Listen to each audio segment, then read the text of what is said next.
All right, we are here with Gene Bohensky of Reel Warehouse, and we're going to talk a little bit about his business, Reel Warehouse. So the first question I want to start with is, why did you start this business, and where does your passion for tape come from? Well, thanks, Mario. Well, I started Realtoreal Warehouse about 3 years ago, right after COVID. I was playing around with reel-to-reel tapes. I bought a lot of on eBay, which I've been doing for years for fun. And I discovered all these new brands and types of tapes that I haven't used before, and I was using my Tascam 3030 machine and started making my own tapes off of Amazon HD streaming to see what that would be like. And I was amazed by this quality of the sound that I had on those tapes. I was running them at 15 inches per second. They were at fast speed, but I was using 50 and 60-year-old tapes to get essentially perfect sound. So, the light bulb went up in my mind, thinking, my gosh, this is really something that has to get out there. People have to realize that you can use all the old tapes. My history with tape recording goes way back to when I was 3 or 4 years old. My first memories are when my dad brought his Sony TC355 machine home, and I was mesmerized by those reels going around. I mean, it's something to look at, right? You watch those reels go around. There's something mesmerizing to that. And I was captured as a kid. I started making my own recordings when I was 5 on his machine, just recording songs from the radio. When I was 8, my dad bought me an old Webcore machine to start working on. I was taking that apart as a kid, as a hobby, trying to get that thing to work. I could never get that old machine to work. And it would never sound right, so I understood that the old machines didn't really sound like the new machines. But I was one of those, probably the last of the generation of people that I remember through high school. I was still into reel-to-reel tapes. I wanted a new machine. I got the new TIAC X300 with an EE tape that I was excited about. That was around 1984. And I continued using the machines through college. As just listening to music at home or in my dorm, and I was really the only one at the time who was doing that. I was really the last of the people using machines at home for fun, right? So I kind of went to CDs like a lot of other people did, because that's how music was consumed. That's how you got music. But I got back into tape not long afterwards, because I also play in the band, and my brother and I decided to start a recording studio. This is 1994 in our basement. We had a house together, and that brought me back to using reel-to-reel on a semi-professional level, which I didn't have experience. We went from a 4-track, actually 4-track cassette. Then we went to 8-track reel-to-reel. Then we went to 16-track reel-to-reel half-inch tape. We were using those tapes until 2006. And then we went to, for the studio, we went to full digital in the studio. We had our own challenges, because it's a lot of time to do it with tape, and we didn't have a lot of time, so we went with digital with that, with mixed results. Around that time, I started my reel-to-reel transfer business. So I was still into tapes. I started getting the tapes from people to transfer to digital. I had a website, oldmediatransfer.com. I was doing that, just as a hobby. And people were sending me their old recordings, so I got used to that. These were mostly multi-track recordings? No, the people were, it's a cultural thing. When people got the tape recorders in the 50s and 60s, they were really expensive. So they Brush called it the sound mirror. There were others where the thought was capturing memories, capturing sound, which was unique at the time. So what people used to do would be recording their holiday gatherings and family histories. They were recording of Christmas or Hanukkah, or any type of holiday that they were into. It's interesting, because when you think of home memories from that time period, most people think of Super 8 film, or something along those lines. Usually, at least in my experience, I don't hear people often talk about the sound recordings. So I guess that's not something that maybe some people think about, of that people were doing that, capturing their holidays and stuff like that on audio form. And family histories. People would do family histories. And I get all kinds of interesting transfer projects. I had one person that came to me with a slew of little voice tapes. For a while they would have the little 3-inch reels, and you would record your voice on it, and you could send that in as a letter. Mm-hmm. So a voice letter. Yeah. And I got a whole bunch of tapes where somebody was stationed in Alaska as like the chaplain and mayor of like a remote Alaskan town, and he'd send a history of what he was doing. And 35 years later, somebody wanted those to be transferred. I got all kinds of interesting transfer projects. Mm-hmm. So people used those recordings to preserve history. So that's what a lot of that was. Mm-hmm. And sometimes it was recording, transcribing people's, music that they recorded. Mm-hmm. But for the most part, it was oral history. Gotcha. Okay. Yeah. So in the age of ultimate convenience and everything being cost effective, why would someone record on tape? Well, there's a couple of good reasons. First of all, it's a true archival medium. That means that the right tapes will probably play in 100 years. If you had other media, like putting something on a digital file, the chances of that lasting long, unless you have a real archival process to make sure you're copying those, it's most likely not going to last.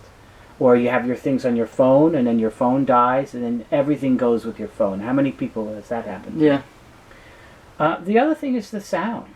The sound quality that people listen to has declined over the years. People are listening to compressed music through their phone with headphones, and the sound is just not there.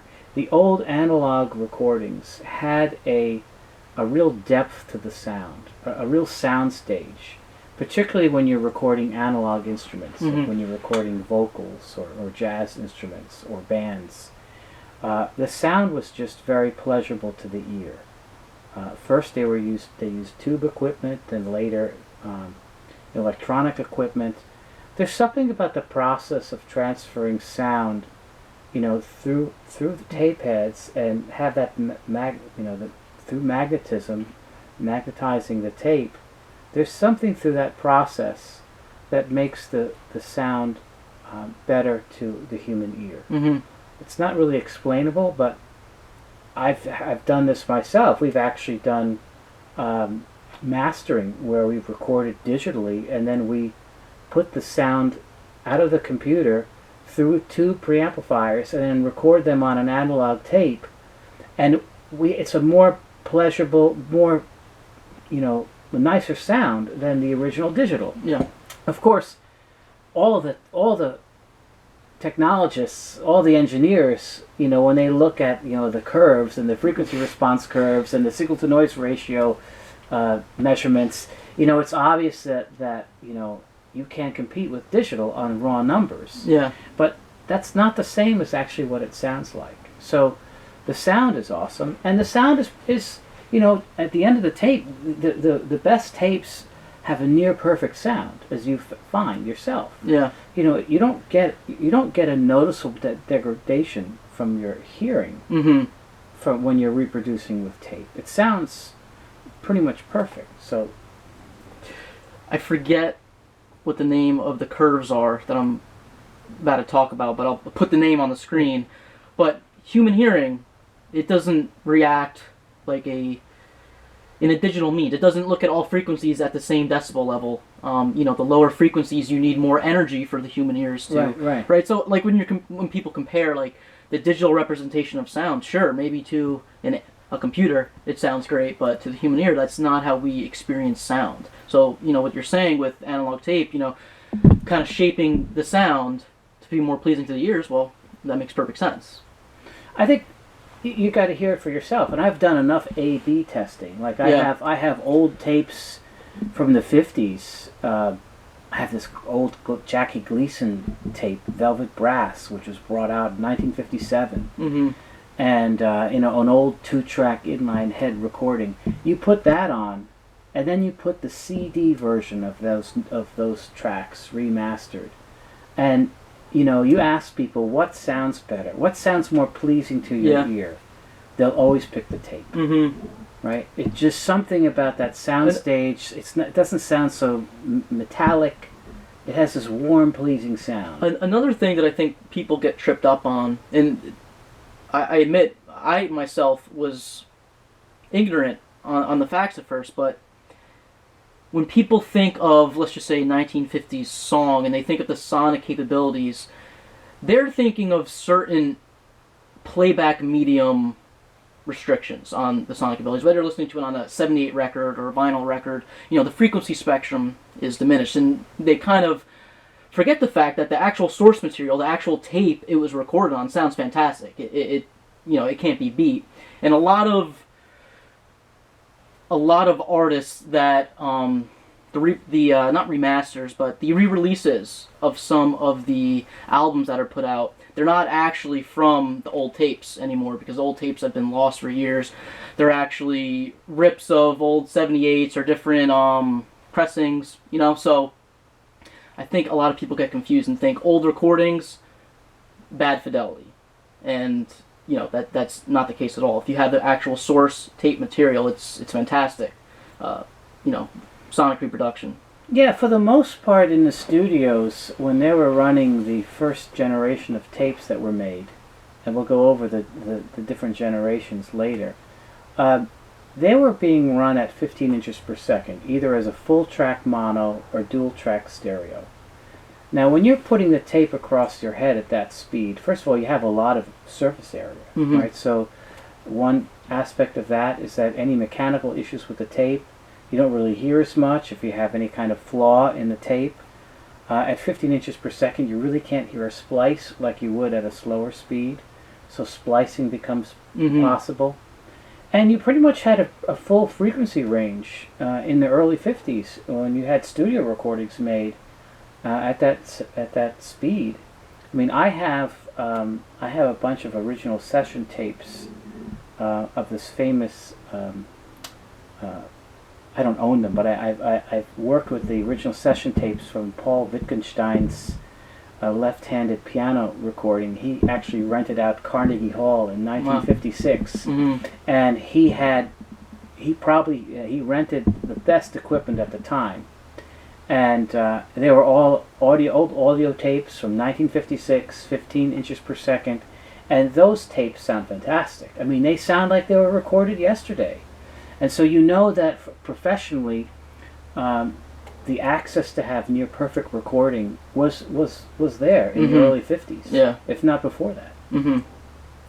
So you obviously have a business that specializes in used tape. Why would someone use used tape over the new tape that Recording the Masters or ATR is putting out? Well, first of all, the new tape that is available is fantastic tape. I don't want to say anything negative about it. If you can afford it, if you have projects that call for it, and your machines are adjusted for the new tapes, they're fantastic. I'm really appealing to the hobbyist, and I have basically two missions for my website and my business. The first part of the mission that I found was just giving the community information on which tapes are usable and which are not. That's not an easy question. You know, if you go to a garage sale or you inherit a box of tapes, most people, when they were recording tapes, they used tapes over maybe a 20-year period in their household. And you might get tapes from the mid-60s to the mid-80s, or from the early 60s to the early 80s. And those tapes are going to vary in quality from the tapes that when they were made at the time, what was state of the art at the time, to how tapes developed. And that some of those tapes can be used because they have formulas and production processes that have created tapes that stood the test of time. And you have others that are no good for various reasons. So if you're a newbie, how do you know which tape is good? Yeah. How do you know what you can use? What makes sense? So the first part of what I started was to create a website that would catalog all of the tapes that were ever made and offer the hobbyist and the archivist information on whether you can use it, whether you need to prep it, like with baking or other means to play it, whether it was possible to, that it's useful again. From the business side, what I wanted to do was make it possible for people to buy tape, guarantee it, right, and explain to them that this tape can be used. That you can take a tape out of the box, right? You can take the tape out of the box and use it as a new tape, and be confident that this tape can be used and kept in your collection for many years. Yeah. And that was kind of where I came from. So that really to make it easier for people, right? So, and I'm not finished with the mission. There's still a lot more information I got to add. But ultimately, what I'd like to know is that, if you have an Akai GX77 machine, or a Sony TC355, or a TIAC 2100, that you can go and find tapes that are useful, that are the best of when they were made, that you can buy them and use them, and they're exactly what your machine called for, right? Because the newer tapes, as fantastic as they are, they're not necessarily compatible with the older machines, right? They weren't designed for the older machines. They have an output and a bias requirement that the old machines, it might not be possible to make accurate recordings with your old machines. Yeah. And the tapes are really overkill for what those old machines want. And if you're a hobbyist, if you're just recording from a streaming service, or you're recording your old records, or you're doing voice recordings, it doesn't make sense necessarily to spend a lot of money on tape. But if you're recording a band and you have one of the later machines and you have a multi-tracker and you wanna make sure that you're using the best and you have the budget, then by all means, it's new tape is better right away. What I don't know is how's that new tape going to last in 50 years? I don't know. We know how some of these tapes are going to last in 50 years because some of them are 50 years old. Yeah. I've always said that, if a tape is made it this far at 50 years, it'll most likely make it another 50. Yeah. Right?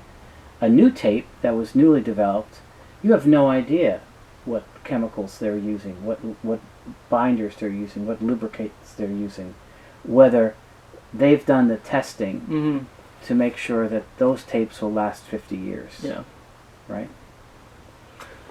So you obviously have a wide variety of different used tapes available. What makes one tape different than the next? What would a consumer look for when they're on your website trying to choose which tape to buy? What I tried to do with all the tapes made was first to help that was to create a new tape classification system. I did that because looking back on tape production, tape production changed from its inception really in the late 40s is when it started in the United States anyway. They had tape production from the late 30s actually in Germany. That's another part of the history. But it really started here in the late 40s, and the consumer market started in the 1950s. So tape production started and continued well into reel-to-reel tapes, well into the 90s. Tape production continued as people moved to videotape and then computer tape for storage of data. So there is a progression in technology and capability of the tape over time, right? So I wanted to look back and create a classification system that kind of would match the tapes with their relative performance and connect those performance grades to the machines you have, right? So that if you have a really old machine, like an Akai M8 from the late 60s, right, you're going to want to know what tapes were available at the time that are useful. So that's kind of where that background came from. During each production phase, there were some pretty fantastic tapes made, and a lot of research and development was spent on making tape production better. Mm-hmm. And there was a lot of investment and research and innovation that was made over that time, and you can see that in the products over time. And so what I tried to do is select the best brands and types which we can guarantee. So Realtoreal Warehouse guarantees the tapes for 90 days. That means you take them home, you play. They're supposed to play and record as new. Mm-hmm. If they don't, we'll replace or refund your money. Mm-hmm. Now, how many people would do that to a 50-year-old tape, right? Would you guarantee a 50-year-old product, right? Yeah. So you kind of have to know what you're doing, because you don't want to guarantee the wrong tape. Yeah. Sell people the wrong stuff. Mm-hmm. You need to know what you have. So that's kind of where I come from. Mm-hmm. We serve a wide variety of people. There's new hobbyists that are getting into it, right? Young guys like you, people in their 30s, 40s. I've always wanted a tape machine. There's a lot of old guys like me and older than me who now have time. They might be retired, and they're going back to the things that they liked to do when they were young. Mm-hmm. Maybe for the first time, they can get one of the machines they lusted after when they were young. Because remember, reel-to-reel tape recording was never an inexpensive hobby. It was never something that everybody did. It was always for the people who can afford it. The machines were expensive back then, mm-hmm. and the tapes were expensive. So the people who got into it were committed to it. And so we serve everybody, right? There's people that remember. I used to love Memorex tapes. I want Memorex. I want Sony, right? They buy what they're used to. They buy what they like. They buy what they know what worked on their machines. Mm-hmm. So we try to facilitate all that mm-hmm. all together. What are the future goals for the company? Do you have any plans for selling multi-track tape, like 1-inch tape or anything of that nature? So my plans are, first of all, my plans is to continue to build out the website with more recommendations with mm-hmm. the right tapes. I've had a lot of requests for multi-track tape. One of the challenges with the multi-track tape, as a lot of people know, is that most of it suffers from sticky shed syndrome, which means it goes sticky and you can't play it without baking. And so what we're trying to research and try to get our hands around whether we can successfully sell tape that has been baked and mm-hmm. processed mm-hmm. and erased, and how long that person can use that tape as for a project. So far the evidence shows that they could be useful for up to a year, which means that if you're working on a project that could be a sufficient length of time to be able to use on a project. Mm-hmm. We've also done research on whether you can rebake tapes multiple times, and you can. So that is the challenge with the multi-track tapes, which we're getting a handle on. There's a lot of it out there. Mm-hmm. There's a lot of multi-track tape out there that people are in the process of throwing away. And I think I'm hoping a lot of it can be saved and used inexpensively. Yeah. Because new tape is expensive, right? Yeah, I think I use recording the masters 1-inch tape. I think it's more than $200 right now. I think it's like $220, give or take. I mean, that's 30 minutes of recording time for $220 basically. It's expensive. Right, and so it doesn't really lend itself well to taking a bunch of tapes and playing around with it. So I had a guy actually met who was a recording engineer for one of Rolling Stone's albums. Mm-hmm. And he was in the city, I forget what it was, in the mid-90s. Okay. And for that album, his job was to go through all the tapes and find the jams that were useful. Yeah. They went through 500 reels of 2-inch tape. Right? Mm-hmm. They went through 500 reels of 2-inch tape for that record. Now, that's a lot. I mean, just think about 500 times $200. Yeah. How much is that? Right? That's a lot of. That's $100,000 worth of tape. Yeah. Right? Yeah. So, if you're a hobbyist like I have a 1-inch machine here. You know, if you're a hobbyist, if you want to play around with stuff, play around with recording, right? You don't want the cost of tape to restrict what you can do. Yeah. I mean, when we had our studio, I was buying used tape on eBay, used 1/2-inch tape, and I was paying $25 a reel. It was new. It was $50 a reel back then. Okay. And this is mid '90s, late '90s. But I would try to find the stuff that was $25 a reel, maybe without flanges. Yeah. Where we could, roll the tapes. Yeah. And play, and get some stuff down. Right. I mean, when you're recording a band, right, and you're improvising and you're jamming, you want to record it, and maybe that's something you want to save. But if you got to use that 2-inch tape and you got to just use, that's all you got. Yeah. It's it's tough. Well, that's why I think what you're doing with Reel Warehouse is so important for, I get a lot of younger kids in my YouTube channels emailing me, what tape machine should I buy? I don't know if I can afford it, etc., etc. And your used tape business, I think, is kind of the gateway for someone who just wants to dip their toes in and kind of test it out and have some fun. And what you're saying, particularly with, you don't want the cost of tape to prohibit you from experimenting and right. practicing. Being a recording engineer takes practice. You're not going to get it right in the first time, and I think that's really important. And right now you really specialize in 1/4-inch tapes.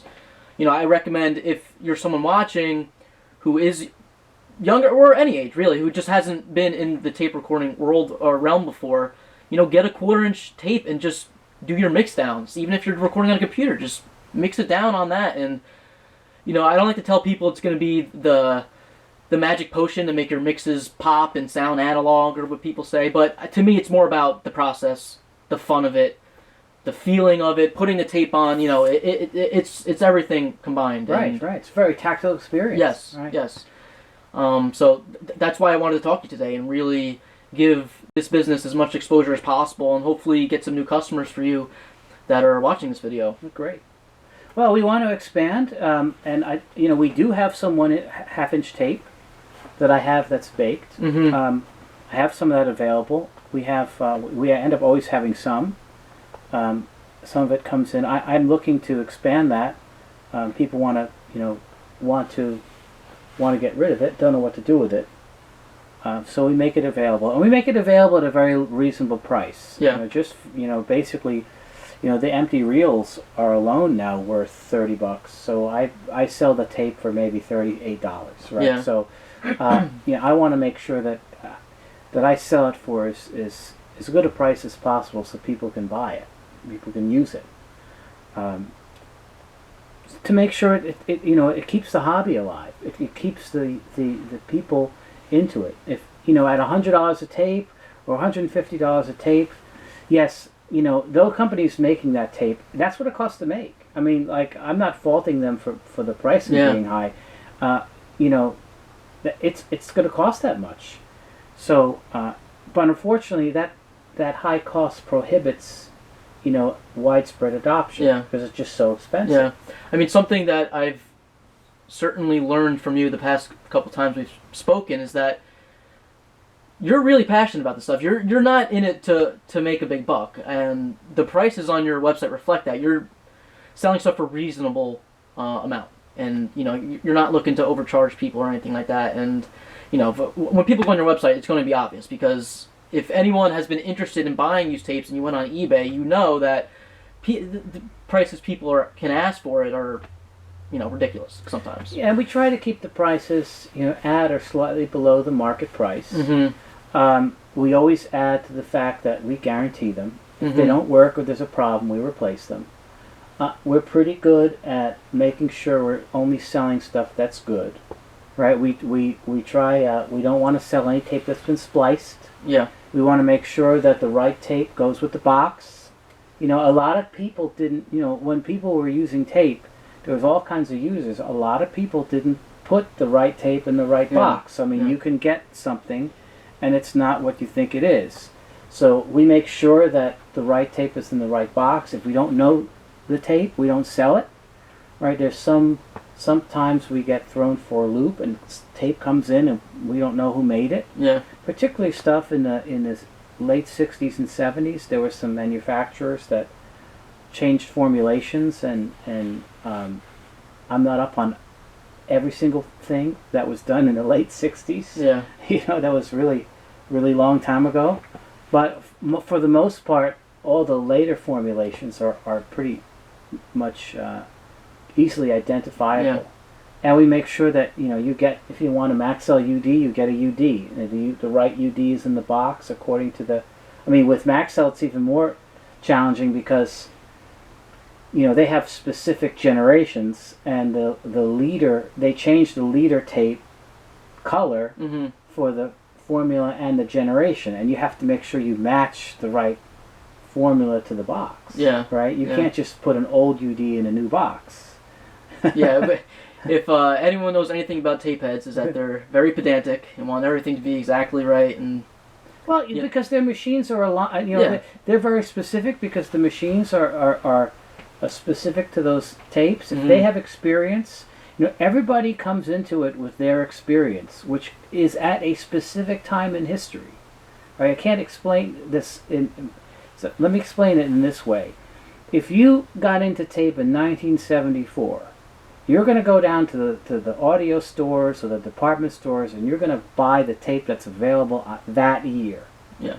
And every year you go to the store, there's a different range of tape available, right? Companies come and go, people's formulas change, their box art changed over time, production process changed over time. So your experience is going to be based upon when you were introduced to the technology, when you started buying tape.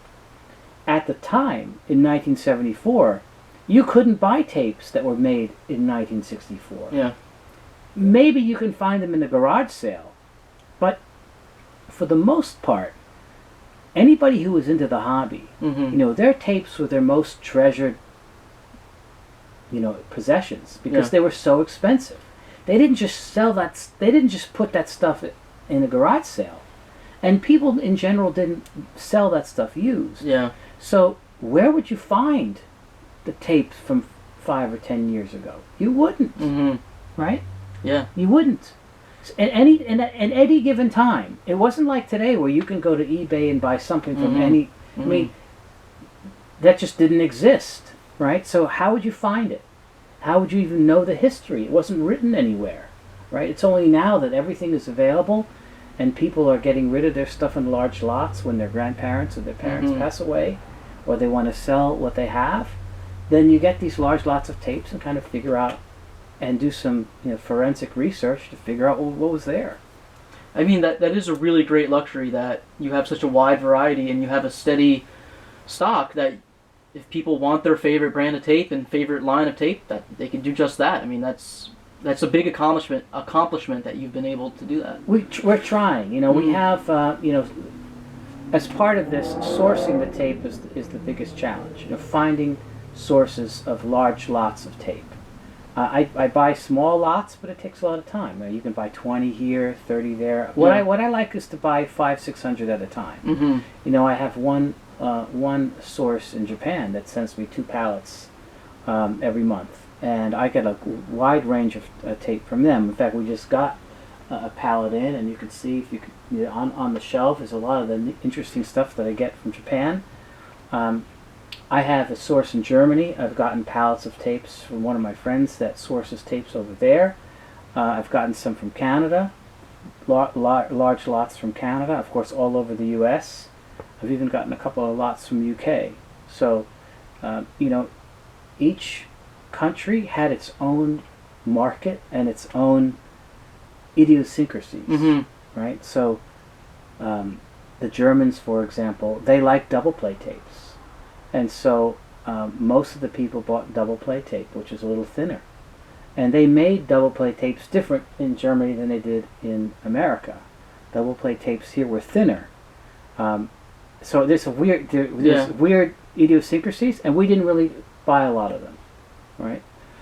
In Japan, they didn't buy hardly any double play at all. Most of the companies didn't even make double play tape, and they used long play tape for professional use. people didn't do that in the U.S. or in Europe. They didn't use long plate tape. They used standard plate tape with the different thicknesses. Mm-hmm. They didn't use long plate tape as professional tape here often, except for maybe for some broadcasts, but not for real recording. So it's every market is different, and what's available there is dependent on what people bought, right? Mm-hmm. Well, Gene, I want to thank you very much for sitting down with me today and having this conversation. We are going to do a bunch of more videos with him. He's definitely going to be in a lot more future videos. We're going to film more today, actually. So stay tuned for that. And any last words before we sign off, Gene? You know, I'm excited about this, and I think it's great if anybody else gets into it. It's a fantastic hobby. There's a lot of interesting history to learn, and you know, it's just a lot of fun. And definitely, my message to everyone is you can use the old tapes, Mm-hmm. right? You don't have to buy them from me. There's millions of old tapes available. They're available everywhere, in garage sales, in Goodwills, on eBay, Mm-hmm. on Craigslist, on Facebook Marketplace. By all means, use the site to figure out which ones are going to be useful. Yeah, well, I can't emphasize that enough, that his website breaks down tape brands, different lines of tape, different generations. I mean, you could get lost on your website in a good way. I mean, in the information, get lost in the amount of work you put in cataloging all that. It's very, very. It's the greatest resource on the internet, in my opinion. I couldn't find anything like it. And we're going to try. And there's still more to learn. You know, we're learning and updating the listings Mm-hmm. and adding listings every month as we find out more, as I learn more. And things also change. You know, sometimes we find things out about tape that we didn't know. Yeah. So also, I reach out to anybody. If anyone has experience they want to share with me Mm-hmm. to help update some of that information, I'm willing to listen. All right. Thank you very much, Gene. You're welcome. We will see you guys next time. All right.